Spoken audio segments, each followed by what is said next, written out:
ശ്രദ്ധയെക്കുറിച്ച് പറയുമ്പോൾ അമ്പോട്ടിയമ്മ സത്സംഗത്തിൽ പറഞ്ഞു തരാറുള്ള ഒരു കഥ ഓർമ്മ വരികയാണ്.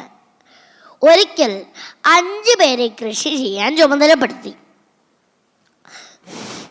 ഒരാൾ വന്ന് കുഴികുത്തി, മറ്റൊരാൾ വന്ന് വളട്ടു, വേറൊരാൾ വന്നിട്ടോ വെള്ളമൊഴിച്ചു, പിന്നെ ഒരാൾ വന്നിട്ടോ അത് മണ്ണിട്ട് മൂട് ചെയ്തു. കുറേ ദിവസം കഴിഞ്ഞേ വിത്ത് മുളയ്ക്കണേ ഇല്ല. എന്താ കാര്യം? വിത്ത് 2 ആൾ വിത്തിട്ടില്ല.